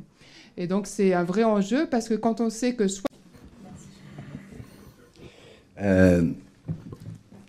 il y a beaucoup de proverbes en Inde et c'est un peu comme les Chinois, chacun trouve une façon d'exprimer collectivement des idées. Il y en a un très beau que je voulais utiliser tout à l'heure puis j'ai oublié, donc je voulais commencer par ça. Ne blâme pas Dieu d'avoir créé le tigre, mais remercie-le de ne pas lui avoir donné des ailes. J'ai trouvé dans ce proverbe un concentré de la façon dont Modi arrive à un moment donné. C'est pas Modi l'important. Il faut arrêter de tout personnaliser. Il y avait besoin d'un tigre. Et l'Inde a besoin d'un tigre. Simplement, heureusement, il n'a pas eu des ailes parce que ce tigre maudit, ça serait épouvantable, bien sûr. Et ce qui me rassure quand même beaucoup, c'est que précisément le corps politique, social de l'Inde, franchement, Olivier, toi aussi, qui aurait pensé il y a 4-5 ans qu'on aurait eu cette opposition sourde finalement, qu'on aurait eu ces erreurs stratégiques de Modi sur le plan économique, erreur majeure. Trop gourmand, hein, le tigre a été trop gourmand. Et donc c'est très intéressant, on y reviendra dans les dernières conclusions, mais quels sont les défis et en dehors de Modi, qui peut régler ces problèmes-là? On n'est pas là dans une question Modi, pas Modi, on est dans une question qui est un continent géant d'1,5 milliard d'habitants. Et comment je les perçois, comment mes amis le perçoivent. D'abord, il y a 3 défis qui sont comme autant, ça c'est la vision chinoise, mais qui est bien la notion de crise. Il n'y a pas de crise, le mot n'existe pas en Chine. Vous savez qu'en chinois, on dit défi, opportunité. Et donc, je reprends cette grille chinoise, parce que parfois ça marche bien. Le premier, c'est le défi démographique. Pas de crise, le mot n'existe pas en Chine. Vous savez qu'en chinois, on dit défi, opportunité. Et donc, je reprends cette grille chinoise, parce que parfois ça marche bien. Le premier, c'est le défi démographique. Il y a une fenêtre d'opportunité démographique qui s'est ouverte il y a à peu près 15-20 ans maintenant, qui est complètement fermée en Chine, mais qui s'est ouverte en Inde plus tardivement. Et en gros, donc dans les années 1995, on a commencé à voir de plus en plus ces jeunes arriver, jeunes femmes, jeunes hommes. On dit que c'est une fenêtre d'opportunité parce qu'à l'échelle de tous les pays, c'est là que prennent place les grandes transformations socio-économiques. La France a connu ça, elle a connu plutôt ce qu'on appelle le baby-boom d'après-guerre, vous l'avez entendu parler, beaucoup de cheveux gris dans la salle, donc vous savez ce que c'est qu'un baby-boom. Voilà, c'est une fenêtre d'opportunité démographique. 10-15 millions d'emplois. Comment on crée ça? J'ai donné les chiffres tout à l'heure. Modi n'a pas là-dessus. 10-15 millions d'emplois. Comment on crée ça? J'ai donné les chiffres tout à l'heure. Modi n'a pas là-dessus du tout de stratégie. Et le Congrès non plus, d'ailleurs. Deuxième grand défi, c'est environnemental. Et vous voyez, je le mets en 2, Isabelle. Parce que quand vous voyagez en Inde, c'est épouvantable d'année en année, de mois en mois. Prenez une voiture, faites le trajet entre la capitale du Bihar, Patna, et vous traversez toute cette vallée du Gange. C'est épouvantable. Vous faites 10-12 km/h de moyenne en voiture. Vous mettez 4 heures pour traverser cet immense pont qui date des Britanniques d'ailleurs. Il n'en a pas construit un seul pont, Modi. Et surtout, partout dans les villages, dans les villes, c'est souvent des bourgs. Le troisième défi, alors, c'est d'autant plus important pour l'Inde que je préfère utiliser cette notion. Vous avez entendu parler du Global Footprint. Hein, nous avons, chaque pays, une empreinte écologique, c'est-à-dire un potentiel. Or, l'Inde, par habitant, a un des plus petits potentiels écologiques du monde. La problématique avec la Chine n'a rien à voir, rien à voir. Pourquoi? Surdensité de population, bien sûr. Et puis, des espaces naturels très difficiles. Donc c'est le pays qui a la contrainte, en termes de pays continent, la plus forte. Personne n'a sorti, ni le Congrès, ni Modi, de solution à ça. C'est pas les toilettes dans les campagnes sur lesquelles il a fait sa campagne, ou le Swatch Bharat, vous voyez, nettoyer, balayer. Je veux dire, vous prenez un train, vous faites des sorties, ni le Congrès, ni Modi, de solution à ça. C'est pas les toilettes dans les campagnes sur lesquelles il a fait sa campagne, ou le Swatch Bharat, vous voyez, nettoyer, balayer. Je veux dire, vous prenez un train, vous faites des centaines de kilomètres avec des ordures tout le long de la voie ferrée. Et les gens qui continuent de déféquer. 63% de la population indienne défèque en plein air. Le troisième défi, c'est le défi agroalimentaire. Croire que l'Inde, parce que vous avez de plus en plus de gros gras, a réglé le problème de l'alimentation, c'est très... On est, en termes d'offres et de demandes, devant un défi gigantesque. C'est la fin de la révolution verte, cette pseudo-révolution verte qui allait régler les problèmes de la planète, à polluer toutes les rivières du Punjab, de l'Haryana, parce que ça repose sur l'irrigation, ces nouvelles semences, à des réserves de nappes phréatiques, au point que dans le Madhya Pradesh, le voisin de ma belle famille, d'année en année, est obligé de creuser plus profond. Il en est à 200 mètres. Il est là sur le sol, il en est à 200 mètres. Il est là sur le socle granitique du centre de l'Inde, qui est, comment on appelle cette zone de montagne, le Décan. C'est abominable ce qui est en train de se passer, mais c'est surtout pourquoi un défi agroalimentaire? Parce que non, Madame Joumard, vous ne réglerez pas le problème de l'Inde en envoyant tout le monde dans les villes. C'est bien le problème. Vous n'allez pas envoyer en plus 500 millions de gens qui vont être jetés de la zone rurale, parce que l'urbanisation inventée par les Occidentaux comme solution au problème serait la seule voie. Donc il va leur trouver un nouveau concept, un nouveau paradigme agricole, qui fasse qu'on arrête de produire de la saloperie industrielle. C'est ça qui est produit par les agricultures aujourd'hui indiennes, parce que nous, Monsanto, on s'en préoccupe un peu, mais attendez, là-bas, c'est la domination totale. La capture là-bas, c'est la domination totale. La capture des élites politiques, que ce soit Modi ou que ce soit, je répète, le parti du Congrès, qui là-dessus n'est pas une alternative et n'est pas perçu du tout comme une alternative par la population indienne. Quels sont, face à ces trois défis, des trois passifs sur lesquels ça va bloquer? Le premier, c'est effectivement les transports. Et je ne le vois pas. Vous voyez, j'ai une fille qui habite en Chine. Le Parti communiste chinois, il a créé des autoroutes, des TGV. Ben oui, mais c'est la Chine, c'est la Chine. Il a mis tout le monde dans des cages à poules. Ouais, mais l'Inde, vous pouvez pas. C'est un peuple de rebelles. De rebelles. Gandhi, il est né, non pas en Chine, mais en Inde. Deuxièmement, c'est la bureaucratie. Mais derrière la bureaucratie, la corruption. Mais la corruption, c'est pas parce qu'ils sont méchants, ils sont voleurs, etc. C'est parce que c'est une société économiste. C'est une barrière. C'est une différenciation du marché social et c'est une barrière, il faut payer. Mon beau-père, qui appartient à la caste des fermiers aisés, il n'a aucun problème avec l'administration de son village. Dès qu'il va déjà à la ville du district, à la capitale du district, ça devient déjà plus compliqué parce que sa caste n'est pas très répertoriée dans les hautes castes. Donc l'Inde ne se sortira pas de cela. Et troisième blocage, vous l'avez dit, c'est la pauvreté de masse. Enfin quand même, je veux dire n'importe qui là, allez en Inde, vous prenez un baluchon et puis vous allez en Inde. Je ne connais quasiment plus de pays dans le monde, même l'Afrique où je vais souvent, où vous avez une telle misère de masse. Là encore liée au caste, mais pas seulement. 25% de la population est encore dans l'extrême pauvreté. Et plus de 60% des Indiens sont avec moins de 2 $ par jour. Dans plus de pays dans le monde, même l'Afrique où je vais souvent, où vous avez une telle misère de masse. Là encore liée au caste, mais pas seulement. 25% de la population est encore dans l'extrême pauvreté. Et plus de 60% des Indiens sont avec moins de 2 $ par jour. Alors là, il y a donc, pour terminer, comment on fait? Ben, il y a deux solutions qui sont sur le marché pour l'instant. La première, c'est faire plus de croissance. Faire plus de croissance, c'est Rajan, le conseiller du Parti du Congrès. Avec Modi, j'étais assez proche, sauf que Modi, on sait qu'il ne peut pas faire plus, parce qu'il est obsédé par ces questions de religion.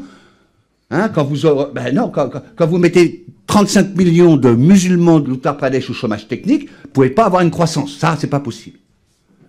Donc Rajan lui propose comme solution d'accélérer la croissance. Il dit 7%, ça n'est pas suffisant pour l'Inde, il faut 10% à la chinoise. Et pour ça, il dit, c'est fantastique, il dit, il y a 3 problèmes, les infrastructures. Accélérer la croissance, il dit 7%, ça n'est pas suffisant pour l'Inde, il faut 10% à la chinoise.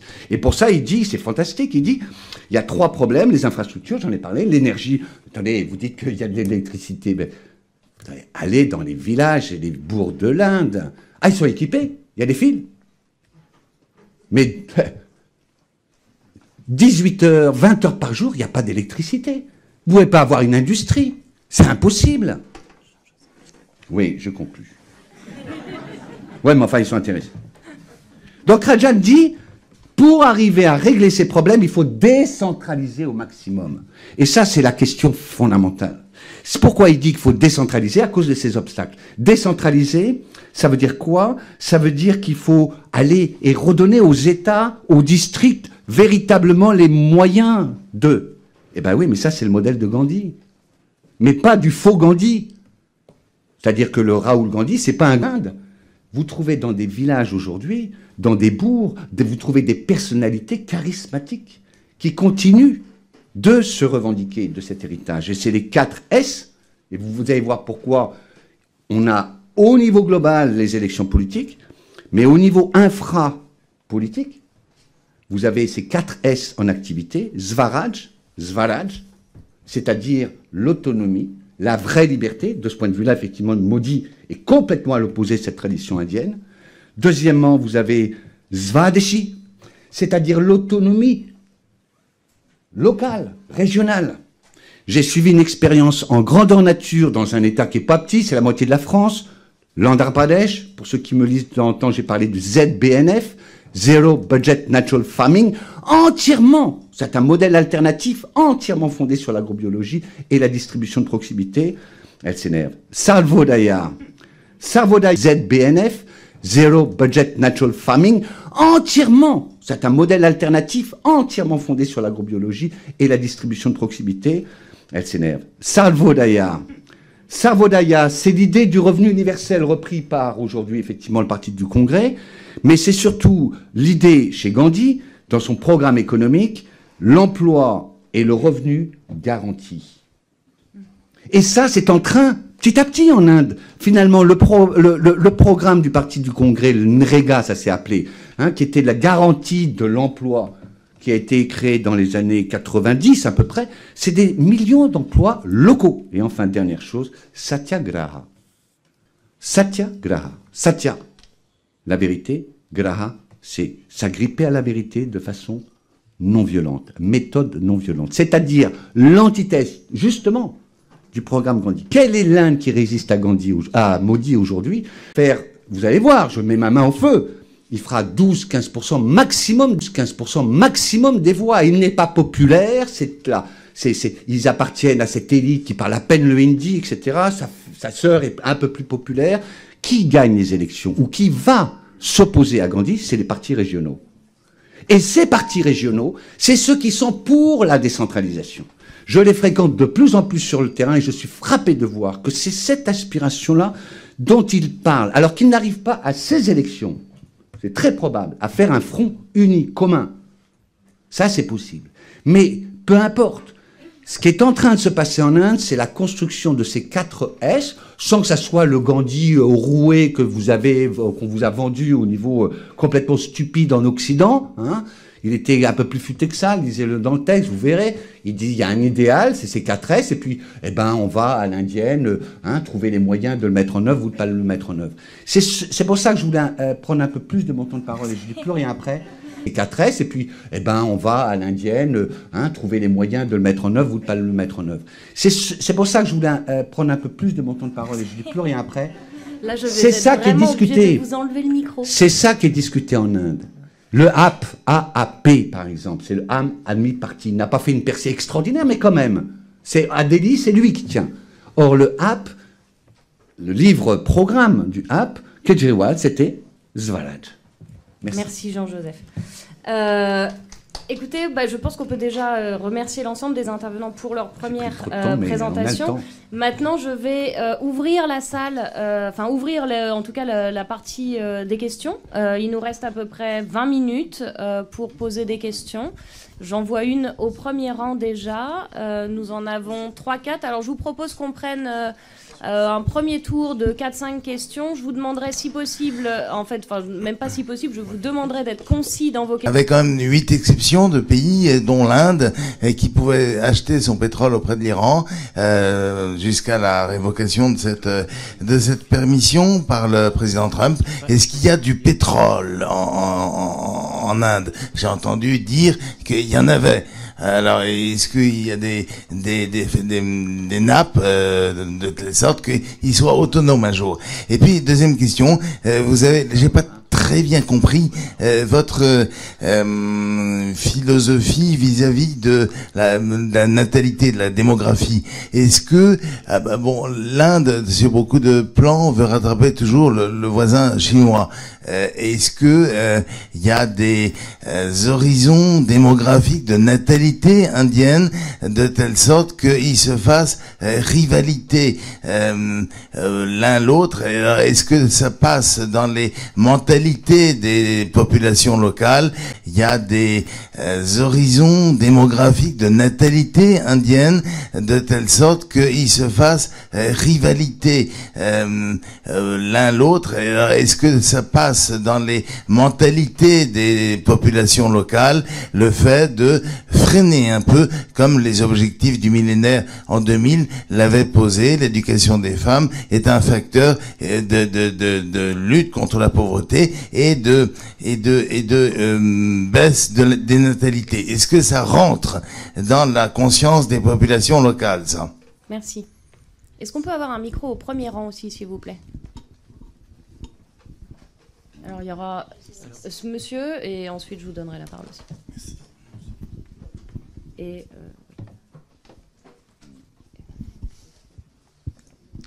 Je vais.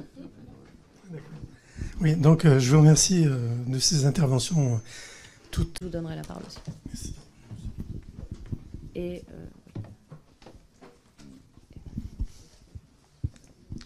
Je vais. Oui, donc je vous remercie de ces interventions toutes très intéressantes.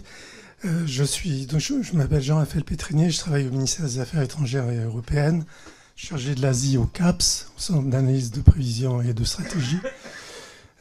J'ai moi-même vécu pendant 4 années en tant que consul général à Bombay.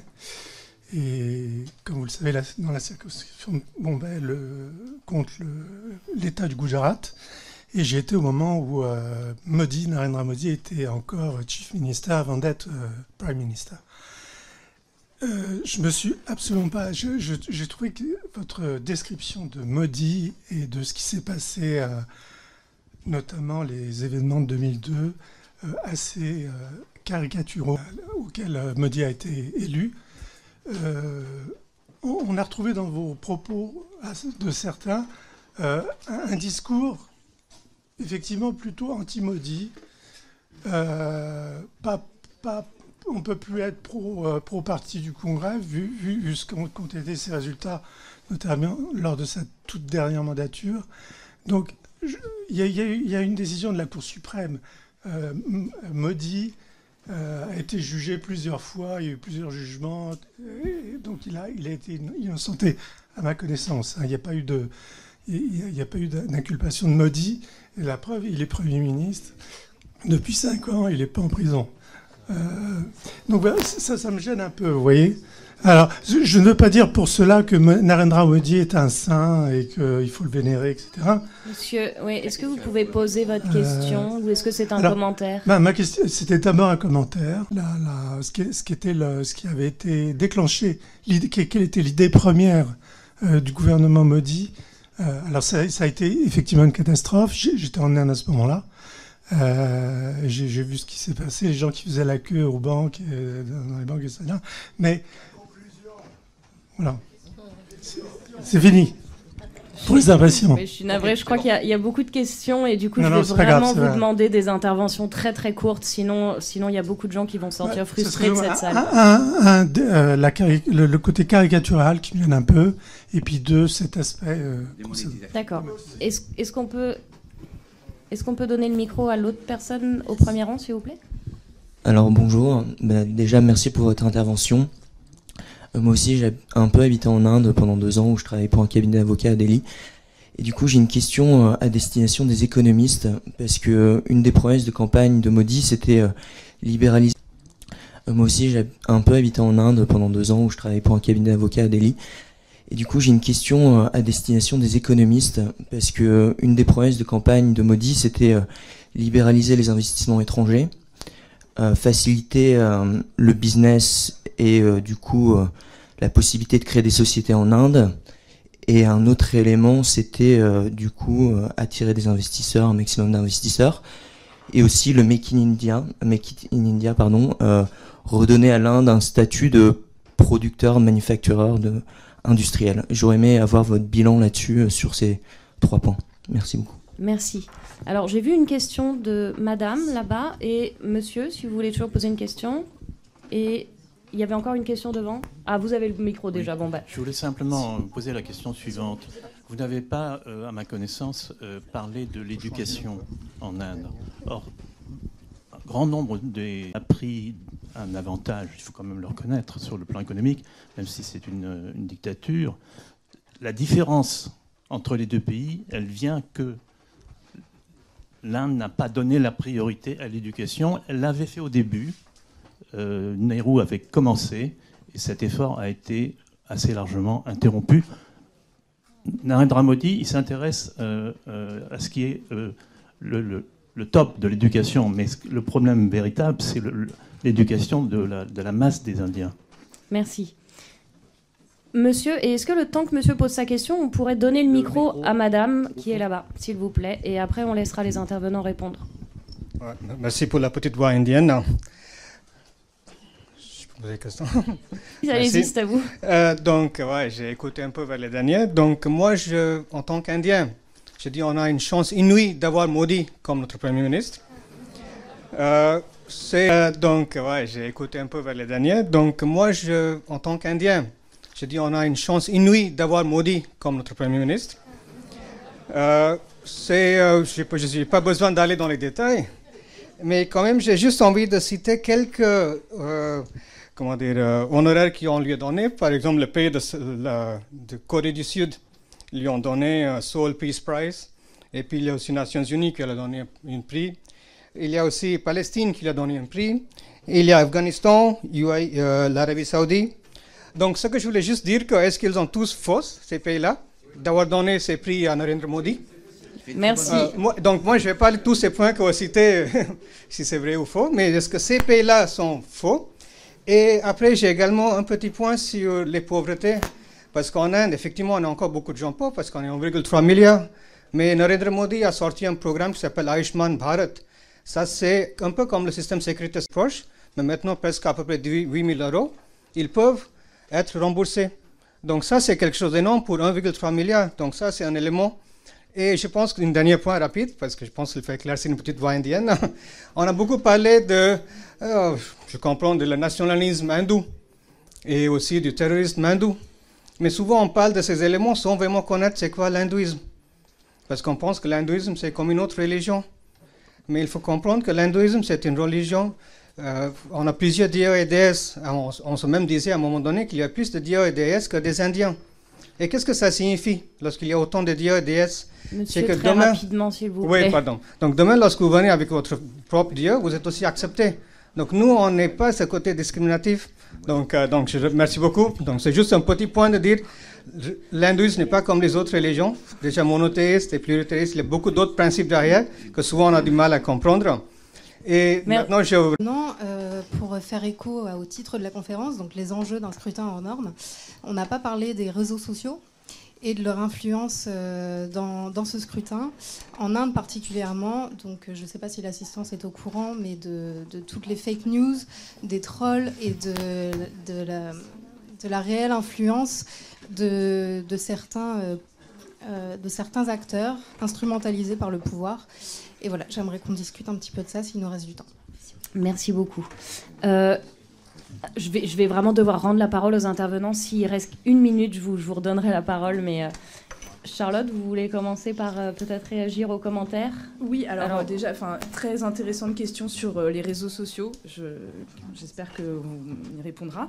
Alors oui, sur un commentaire direct, rapide, je veux dire, alors mes jugements caricaturaux, certes, j'aimerais savoir sur quelle base vous les considérez caricaturaux d'une part, et d'autre part, je me permets de répondre, monsieur. Caricaturaux, certes, j'aimerais savoir sur quelle base vous les considérez caricaturaux d'une part, et d'autre part, je me permets de répondre, monsieur. Je me permets de répondre.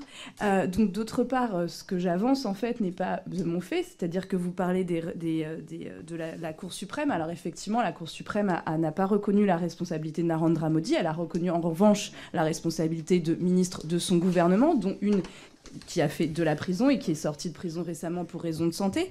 D'autre part, un rapport de l'amicus curiae de la Cour suprême de Delhi reconnaît la responsabilité de Narendra Modi, et la conclusion du rapport est qu'effectivement, il faut le poursuivre en justice pour ce qu'il a fait. Par ailleurs, au niveau de son administration, plusieurs IPS, donc les IPS sont les membres de la police les plus élevés, ont reconnu, eux, participer à des réunions le soir même du 26 février. Je me permets de terminer, monsieur. Donc, ont reconnu eux-mêmes que ces réunions ont eu lieu, et ont reconnu, eux, participer à des réunions le soir même du 26 février. Je me permets de terminer, monsieur.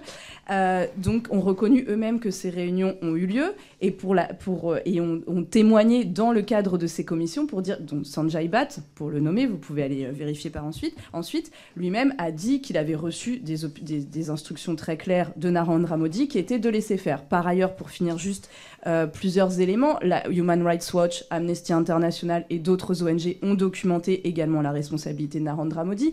Plusieurs détails factuels, le fait notamment que les attaquants aient utilisé des bouteilles de gaz, alors qu'on sait très bien qu'en Inde, et beaucoup de bouteilles de gaz, on sait très bien qu'en Inde, pour avoir une bouteille de gaz, ça prend du temps. Donc pour faire des stocks, ça prend du temps également.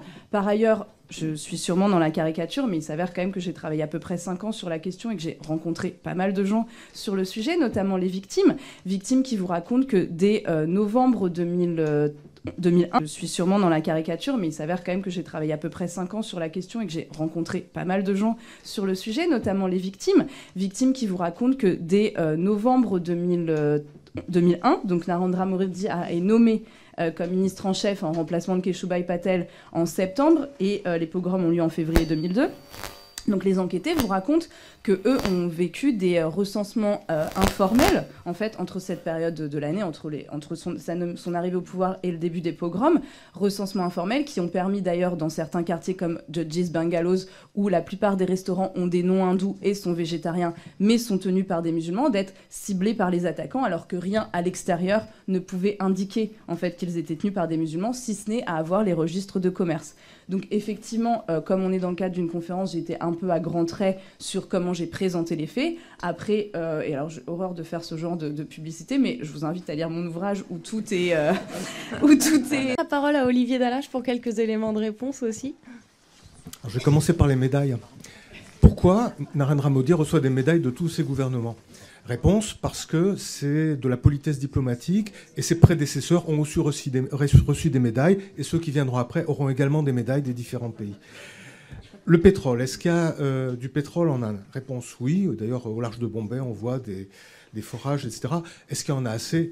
Pas du tout, très loin. Et donc l'idée que l'Inde puisse un jour être autonome sur le plan énergétique avec son pétrole, c'est malheureusement un rêve totalement inaccessible. Est-ce que la démographie est on parlait de fenêtre d'opportunité, c'est une fenêtre qui s'ouvre et qui va se refermer. C'est-à-dire que pour le moment, c'est une chance inouïe pour les raisons d'innovation qu'on a évoquées, parce qu'il y a un dynamisme très réel en Inde du fait de la jeunesse de cette population. Et c'est le moment pour le gouvernement de mettre en place, non pas la sécurité sociale telle qu'elle a été annoncée, mais une vraie sécurité sociale, avec la question des retraites à l'arrivée, parce que si nous, en France, on pense qu'il y a un problème de retraite, en Inde, il n'y en a pas véritablement encore, mais d'ici 40 à 50 ans, ça va être terrible. Et la famille agrandie, joint family, qui était un peu la norme, elle est de moins en moins la norme à mesure qu'il y a une urbanisation. Les prix de l'immobilier à Bombay, Delhi et dans les grandes villes sont tels que de toute façon, on ne peut pas se permettre d'avoir de grandes maisons pour accueillir 3 générations. Et donc, la famille nucléaire est en train progressivement de coexister avec la famille agrandie sans que la transition ait été faite déjà sur le plan de la sécurité sociale. Et ça, c'est un des très grands défis qui se posera plus tard, qui se pose un petit peu aujourd'hui, mais auquel il faut déjà s'adresser dès à présent, même si pour le moment, en effet, la démographie est une chance pour l'Inde. La Cour suprême, elle a fait du droit, c'est-à-dire que, n'ayant pas trouvé la preuve que Modi avait effectivement donné les ordres, elle en a pris acte. Mais les attendus ne sont pas du tout très sympathiques pour le démographie est une chance pour l'Inde. La Cour suprême, elle a fait du droit, c'est-à-dire que, n'ayant pas trouvé la preuve que Modi avait effectivement donné les ordres, elle en a pris acte. Mais les attendus ne sont pas du tout très sympathiques pour le chef ministre du Gujarat. Simplement, il conclut qu'ils n'ont pas les éléments qui permettent de dire qu'il est coupable. La démonétisation, moi je l'ai vécu aussi, je suis arrivé dans la nuit du 8 au 9 novembre 2016, et j'ai appris simultanément que Trump avait été élu et que les billets que j'avais sur moi n'avaient plus aucune valeur. Et comme bien d'autres, on en a parlé, j'ai fait la queue pendant plusieurs jours pour avoir ce à quoi on avait droit. Bon. Voilà. Et puis, je vais laisser les autres pour répondre aux autres questions. Isabelle ? Je vais prendre rapidement quelques points. Donc, sur le pétrole, effectivement, pas assez de pétrole, mais l'Inde raffine beaucoup. Donc, importe du pétrole et exporte du pétrole raffiné. Et à mon avis, c'est intéressant, je rebondirai sur Make in India, parce que ça veut dire que l'Inde se spécialise dans des industries.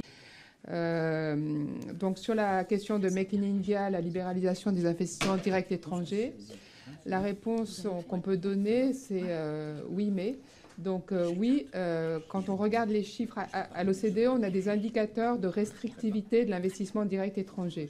Donc, quand on partait d'un niveau élevé, eh ben, il reste élevé. Et donc, l'Inde est moins restrictive que la Chine ou que l'Indonésie, mais l'Inde reste un pays relativement restrictif. Alors après, la question du Make in India, dont l'objectif majeur, c'était de relancer l'industrie et donc de créer de l'emploi, puisque c'est là où on crée de l'emploi.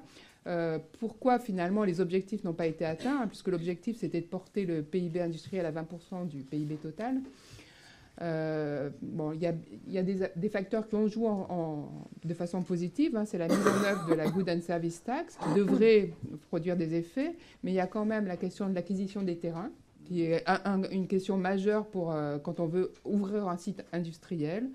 La loi sur le travail, qui est quand même une loi particulièrement complexe et de certains côtés restrictive. Et puis la question des infrastructures, effectivement, la qualité, par exemple, de l'approvisionnement en électricité, c'est un vrai problème quand on veut faire tourner un site industriel, et aussi quand on veut transporter des marchandises du centre du pays à l'étranger. Les réseaux routiers et puis les ports sont un goulet d'étranglement important. Voilà. Donc sur l'éducation, oui, un énorme problème, et c'est pareil que la santé. La dépense publique en éducation en Inde est de 3% du PIB. Elle se compare à la moyenne de l'OCDE à 6% du PIB. Donc ce qu'on a fait en Inde, en 2008, il y a eu une loi qui donnait le droit à l'éducation pour tous, mais on a oublié de mettre les ressources qui allaient avec. Et finalement, la qualité s'est presque détériorée. Donc on fait plus dans la quantité, mais peu dans la qualité. Voilà. Merci beaucoup. Jean-Joseph ? Vous avez 2 minutes. Ouais, on a passé l'heure, hein. Normalement c'est... Bon. Sur l'éducation. Beaucoup. Jean-Joseph ? Vous avez 2 minutes. Ouais, on a passé l'heure, hein. Normalement c'est... Bon. Sur l'éducation. Oui, éducation. Mais je pense que là encore, il faut revenir aux fondamentaux. Instruction et éducation, c'est pas la même chose, monsieur. L'Inde est probablement un des pays les plus éduqués du monde, au sens de l'éducation, la culture. Si précisément Modi, qui est plutôt représentatif des castes basses, caste hindou basse, il est extrêmement éduqué. La Chine a beaucoup de gens très instruits. Leur problème, c'est qu'ils ont perdu, et c'est ça qui m'inquiète sur la Chine, leur instruction sur la culture chinoise. D'ailleurs, tous les artistes chinois pose ce problème-là. Il n'y a pas, dans n'importe quel village, dans les basses castes, des gens non éduqués. L'Inde est impressionnante sur la Chine. Leur instruction sur la culture chinoise, d'ailleurs tous les artistes chinois posent ce problème-là. Il n'y a pas, dans n'importe quel village, dans les basses castes, des gens non éduqués. L'Inde est impressionnante pour cela. Il y a, vous avez entendu parler, c'est un très bon livre aussi, et j'en fais de la publicité, c'est pas le mien. Il y a, dans la lutte des femmes pour leur égalité contre les violences, etc., il y a le gang des saris roses. Lisez ce livre, c'est un bijou. Il est écrit par une femme non éduquée qui n'a pas été à l'école. Mais qu'est-ce qu'elle est instruite, cette femme? L'Inde, c'est 1 million de révoltes tous les jours de gens qui sont éduqués, dont certains ne sont pas instruits. Est-ce qu'elle a besoin de plus de gens éduqués? Non, surtout pas. L'Inde crève un peu comme la France, mais peut-être à l'échelle plus importante. On a parlé des inégalités de patrimoine, mais les inégalités, vous voyez que ça fonctionne? C'est pire que l'État français, bien sûr. Donc voilà, vous voyez, je séparerai. L'Inde n'a pas de mismatch du tout, entre, pour un économiste, entre le besoin, on va dire, de l'industrie et des services et le niveau d'éducation. Et c'est le vrai problème, par contre, de la nature des formations éducatives. Et là, ça a été laissé au marché. Le pire, notamment lorsqu'il y a eu un boom de l'informatique. L'Inde est devenue à un moment donné, vous savez, le centre mondial de la sous-traitance informatique. C'est fini cette histoire-là d'ailleurs, et ça explique que beaucoup de jeunes Indiens, Naga, tu connais bien le problème, hein, ont du mal à trouver aujourd'hui, à s'embaucher dans ces grands secteurs de Bangalore, etc., parce que le monde est en train de connaître la nouvelle mutation technologique qui est la robotisation, ce qu'on appelle l'intelligence artificielle, etc., et ce n'est plus du tout le même type de travail. Et enfin, je termine par 2 conclusions. Pourquoi l'enjeu pour nous? C'est vrai, l'intelligence artificielle, etc. Et ce n'est plus du tout le même type de travail. Et enfin, je termine par 2 conclusions. Pourquoi l'enjeu pour nous? C'est vrai qu'il faut arrêter à mon avis, de donner des leçons aux Indiens, de leur dire pour qui voter, pas voter. Je suis très sensible à ce que vous avez dit sur Modi, s'il vous plaît, sans rentrer du tout dans l'Inde l'a choisi à un moment donné. Il faut respecter. Moi, ce qui m'intéresse, c'est les leçons pour nous. Eh bien, il y en a 2. Et retenez-les. Elles sont très importantes. La première, c'est qu'on survit au populisme. On survit à la démocratie ethnique, puisque certains l'utilisent. On survit à un montée d'un fascisme hindou. On en survit à la condition que les institutions de son pays soient solides. Et c'est uniquement grâce à cela que l'Inde a résisté. Quand on parle des institutions, on ne veut pas parler seulement de la presse, parce que là, tu as eu raison. Modi et ses copains milliardaires ont pris la presse en main. Je parle des institutions, c'est-à-dire des ONG, de la société civile, à la famille élargie, qui joue un rôle quand même important, qui crée des phénomènes de résistance à un fascisme d'État, chose que vous n'avez plus effectivement en Chine. Donc la première leçon, c'est que si la France a peur que Mme Le Pen arrive au pouvoir, et que ça soit le seul argument électoral des ultralibéraux, c'est parce qu'elle n'a pas confiance, et là je ne parle pas ni de Mme Le Pen, ni de M. Macron, ça dépasse le cas français. C'est quand nous n'avons pas confiance dans nos institutions, nous ne voulons pas d'alternance. L'Inde avait besoin d'une alternance de ce type-là. Et Modi, il pourra être réélu. Même si je pense que c'est terminé la vague Modi, il pourra très bien être élu parce que son challenger en face, le petit Rahul Gandhi, ne fait pas le poids. Vous avez raison. Mais c'est pas parce que, entre Sharif et Siva, que je vais devoir choisir le fasciste et le boucher. Dernière leçon, la deuxième grande leçon, c'est que de toute façon, vous connaissez l'évangile, les derniers sont environnementaux, elle est confrontée plus tôt que nous, parce qu'elle est plus peuplée, parce qu'elle a moins justement de potentiel. Elle est en train de mettre au rencard ou de montrer que le modèle occidental est totalement non réplicable. Et nous, on est là à se préoccuper de ceci, de cela. On n'arrive pas à sortir de l'auberge parce qu'on est riche finalement. L'Inde est obligée de régler ses problèmes et elle invente tous les jours. Elle invente des réponses à la question de l'éducation. Elle invente des questions, des réponses à la question des femmes. Nous, on est là, vous savez, pour se faire un peu plus élire. La liste de Glucksmann vient de tirer Madame Taubira parce que et les autres ont sorti Madame Veil. Tous les jours en Inde, les femmes se révoltent. Elles ont créé des sociétés de taxis. La police elle-même a dû mettre en place maintenant des compagnies uniquement de femmes. Donc par bien des aspects, dans les innovations frugales en particulier. Et tant mieux qu'il n'y ait pas d'industrie. Et j'aimerais citer cette conclusion, cette phrase de Gandhi. La Terre, il a produit le bouddhisme, il a produit la non-violence, etc. Donc il va nous produire un 21e siècle peut-être plus intelligent. Cette phrase est très importante. La Terre est suffisamment riche pour satisfaire les besoins de chacun. Vous connaissez la deuxième partie. Pour satisfaire les besoins de tous, c'est pas le... Ah, c'est incroyable, ça. Mais vous parliez d'éducation tout à l'heure. Nous sommes peut-être instruits en France, mais pas très éduqués, n'est-ce pas? C'est la greed, la cupidité de chacun. La Terre est assez riche pour satisfaire les besoins de tous, mais pas la cupidité de chacun. Or, nous sommes dans un monde qui a inventé, pour des raisons, et les économistes, nous sommes dans nos modèles économiques, nous avons basé nos modèles sur la cupidité. Les modèles d'offres et de marché sont des modèles de cupidité. Et on a pensé que les vices, l'économie politique du 19e est fondée sur ce tempérament. Les vices rendent service à la communauté. Eh ben, il faudra peut-être aussi qu'on invente. On a pensé que les vices, l'économie politique du 19e est fondée sur ce tempérament. Les vices rendent service à la communauté. Eh ben, il faudra peut-être aussi qu'on invente et qu'on trouve une solution, n'est-ce pas? Et vous voyez, je vais partir un mois en Chine, parce qu'il y a en Chine, en réalité, des relations très étroites avec l'Inde.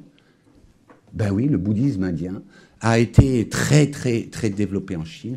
Et notamment, il y a une école qu'on appelle le taoïsme, qui s'est rajoutée au bouddhisme, qui est extrêmement vivante aujourd'hui. Donc, plutôt que de sans arrêt penser que la Chine et l'Inde vont se faire la guerre, il faudrait gamberger un peu aussi dans nos têtes, se cultiver, s'instruire, et essayer de réfléchir si dans ces grands pays émergents d'Asie, dont l'Inde, et pas seulement l'Inde, on n'a pas aussi, par la contrainte, par la force des choses, inventé des choses. Donc moi je m'en fous que ça soit maudit ou pas maudit. L'important c'est de regarder comment les réponses aux défis de ces pays évoluent. Comment la question des hindous va être réglée au niveau de l'identité. Voilà. Merci à vous. Merci Joseph. Alors juste encore un mot sur les réseaux point. Sociaux parce que c'était une vraie question intéressante et juste très très rapidement puisqu'on observe en fait à peu près les mêmes dynamiques qu'on a observées au Brésil, aux États-Unis et c'est ce que je disais tout à l'heure quand je disais que Narendra Modi ne prenait pas du tout de débat contradictoire ou d'interview à part à une agence de presse triée sur le volet. Et effectivement, la campagne se passe énormément sur les réseaux sociaux, ce qui alimente cette personnification du pouvoir et c'est un des ressorts, à mon sens, vraiment, ça a été un des ressorts de sa victoire en 2014. Et ce sera, à mon sens, aussi un des ressorts de, je pense, sa réélection aussi cette année, puisqu'on a vu aussi, ça a été très documenté, qu'il y a énormément aussi de community managers, je crois qu'on doit dire en beau français, qui en fait se chargent de relayer ces fake news, et notamment le compte du Premier ministre, qui est le premier pourvoyeur, donc India Eyes, les réseaux sociaux, c'est-à-dire en essayant de créer un lien direct ce qu'on appelle populisme, alors avec des énormes guillemets, parce que tout est populiste aujourd'hui, mais bref. Donc oui, pour répondre à cette question intéressante, c'est effectivement un des ressorts de la campagne et qui met en exergue aussi le rôle de moins en moins important de la presse libre, en tout cas. Voilà, et vous voyez, les réseaux sociaux, c'est ça. En Inde, il y a 300 personnes qui ont suivi cette conférence. Donc il ne faut pas croire que les réseaux sociaux, c'est seulement Orwell. Ouvrons-nous aussi. Merci à tous pour votre participation et merci aux intervenants. Et désolé pour les quelques minutes de retard. Tu vois, Balvir, c'est lui qui m'avait dit... Oui, il faut que... Pardon.